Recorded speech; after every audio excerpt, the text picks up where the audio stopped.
This is Tales of Swordfall.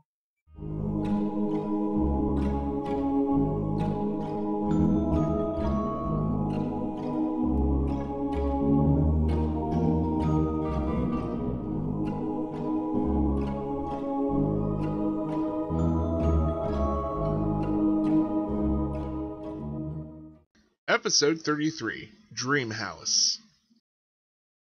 East, west. Yeah, east. He's Wait, so eastern it's a side. window? Yeah, there's a He's bay gonna window. try to find, like, something to board up the window. Like, no lie. He's gonna try to get, thieves Boards from under the bed. find in there, but... I'm gonna say there's a nice curtain that's actually there that you can, actually close. No, he doesn't want to close it. He wants to board it up. He wants to board it up. Yes. He's he has problems, man. He has trust issues. Unless he can, tear up the floorboards. Is there any, nails or anything in the house? Like, can I look for some sort of tools? You can look for supplies that a hammer and nail or something. Sure, you can totally try to find that stuff. Roll me an investigation check. You crazy paranoid. Oh no! We'll get back to you in a moment. The ones tonight. The ones are strong tonight. So, Brienne, Yes. do you go back to your new special room? Yes, I do. So, you go into it, it's fully furnished, it's fully decorated. What kind of decorations do you want in a room? Well, first and foremost, she would like to have, the bed, the plushest bed possible. Oh yeah, it's already there. And it's one of those, princess beds with the canopies and all that, so you get, that extra, privacy. Alright, so other than that, she just want very pretty but simple, not overly gaudy, but not, down to rags. Just very pretty, very simplistic, but ornate, in a sense. Oh, so, little, crystal statues of animals and, maybe a rose in a bell jar, stuff like that? Yeah, simple, pretty, but not gaudy. Yep. And there is your portrait over a fire mantle. Ooh. And you are basically holding the elder focus like a baby in this portrait. Can I do some kind of, roll to see, just to look at the painting, see if maybe it's an artist I recognize? Sure. Give me a check.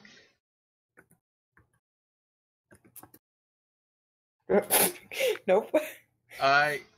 Yeah, it's looking familiar now. You think maybe, you've seen this artist's hand in, Delsing, maybe?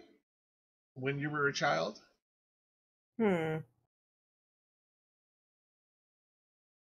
But then again, rolling a 3, I'm guessing that painting was a dime a dozen. It could be a black velvet Elvis, and, it just kind of happens to look like Rayanne. There's a whole bunch of possibilities that it could be or couldn't be.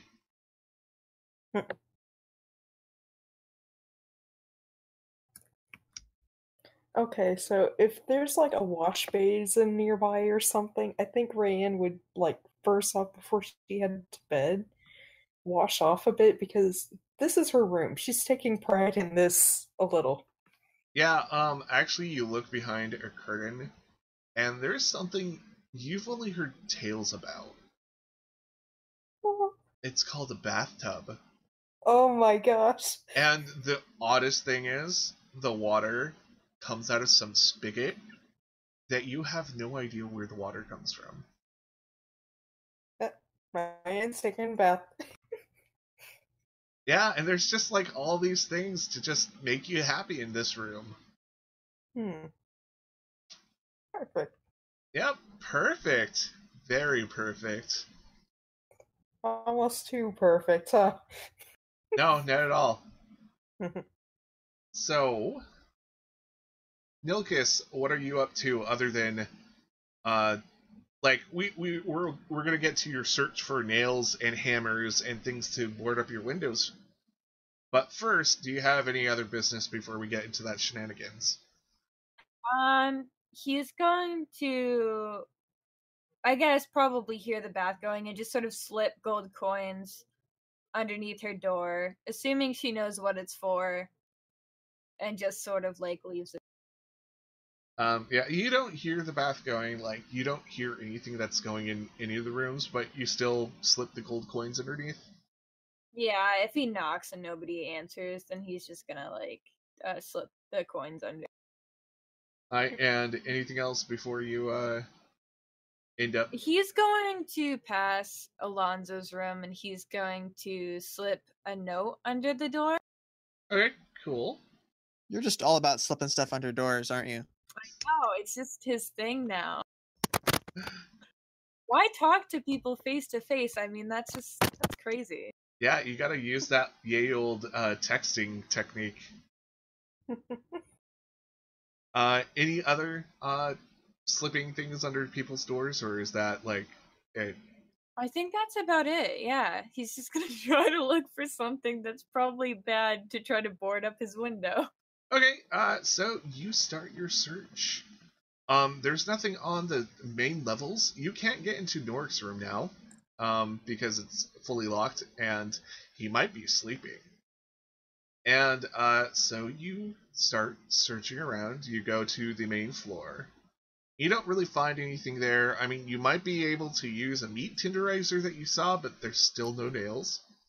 Oh my god. And then you see another door. Oh. This one does creak open like a horror movie. And you look down, and the stairs just descend and plunge into darkness. He just shouts, "Hey, anybody see this weird door here before?" He's just loud about everything. He's gonna shout, "Well, is this anybody's room?" I'm gonna show up just to be there because Weird Doors has me written all over it.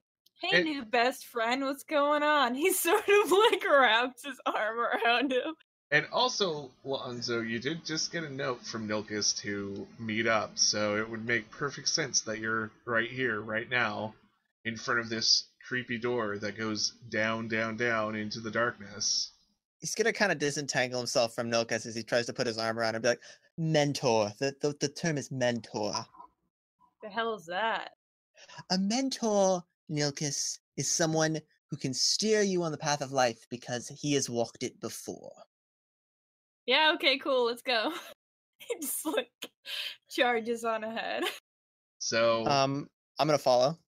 Okay. Does Nilkis have dark vision? Yeah, he's a tiefling. Right, okay. I didn't know if tieflings did. Yeah. Alright, before we go, like, I keep changing. I'm like, okay, you guys are going to descend down into the darkness. Yeah, do your thing, dude. I'm fine with whatever you do. By the way, your dark vision, both your dark visions didn't go past the stairs.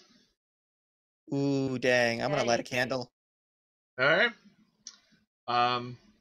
Let's just double check on Ash before we get into this. Before we find the skeletons in the basement.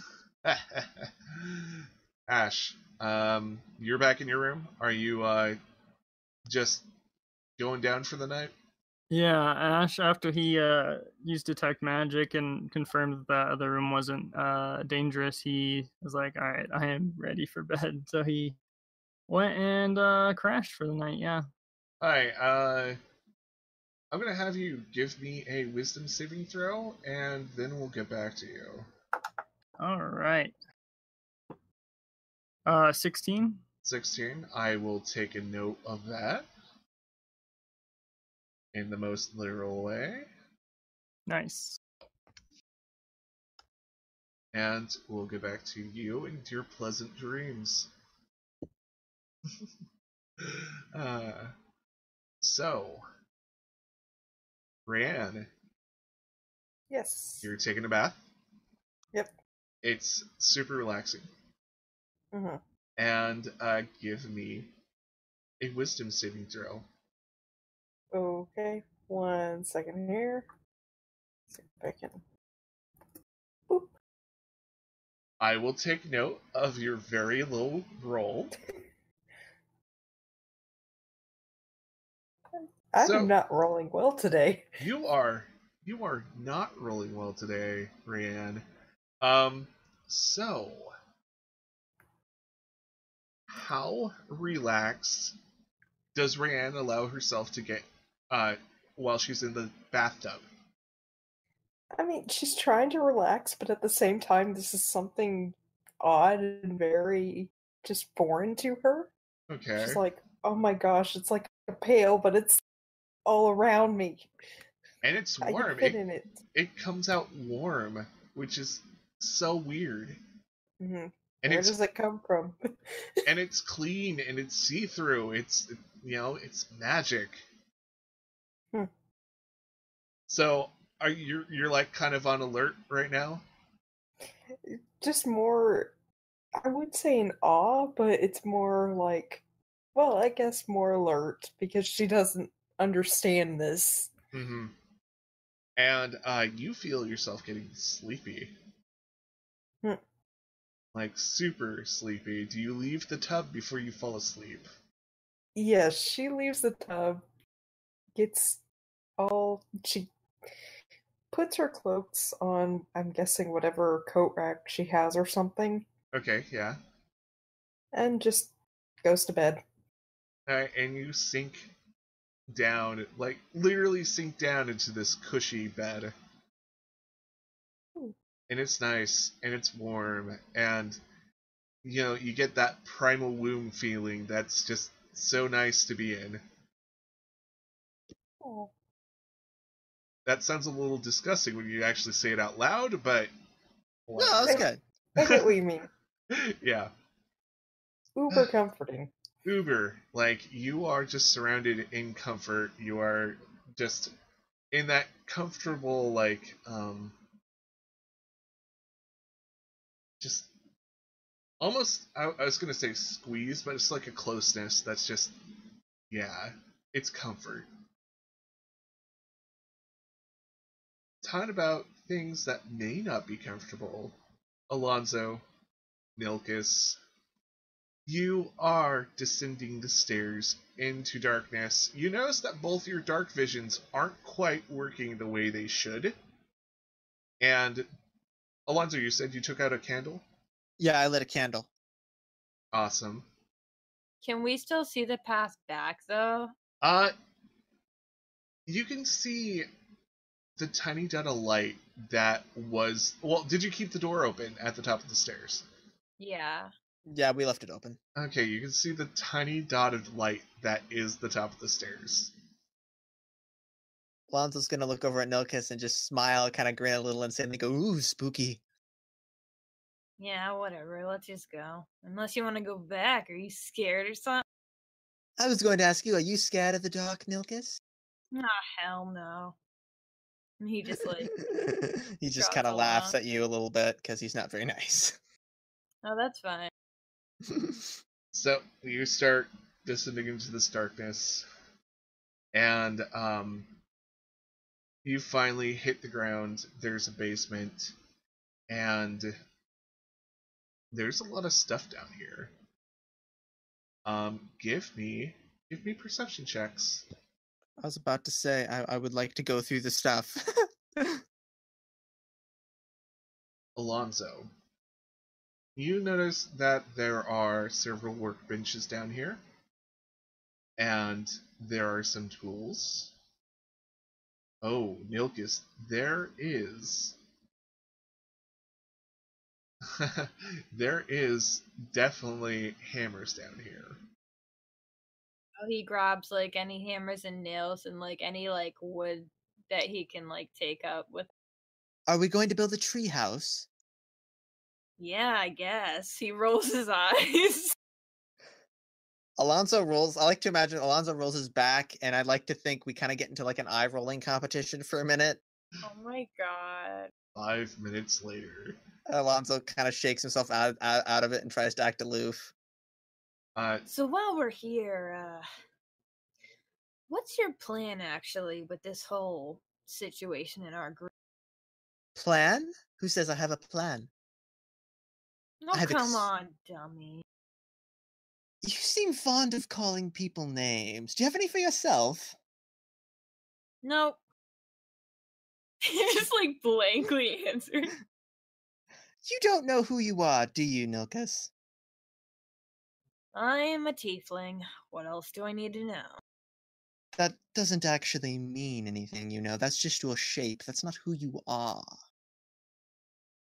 Yeah, whatever. Well, what about you? Why are you always bouncing around and why you gotta act so sketchy at dinner? Like, come on, dude. At least if you're gonna lie about stuff, like, don't just sit there and stare off into Sketchy. Please be more specific. like family. Come on, somebody had to have given birth to you. Have you never met your family? Like, Nilkus, dude. do you remember when we took that little blood oath for kicks and you swore that you'd always trust that I have your best interests at heart? That would be a good time. Well, yeah, but Nilkus. He's gonna put his arm around your shoulder just like you did earlier. I'd like to think of you as a protege. I'd like to, as a sort of student, if that fits your sort of crass, smaller vocabulary.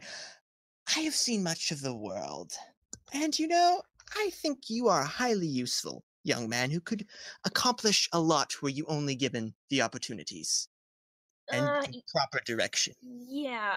Hey, bud. I really hate to interrupt you, but do you see that altar over there? Like The altar? Altar, yeah. What's going on? There's an altar. As you slowly turn, you see something like an altar in just kind of a back corner. To both of you, it seems to be softly glowing. Thank you for listening to Tales of Swordfall.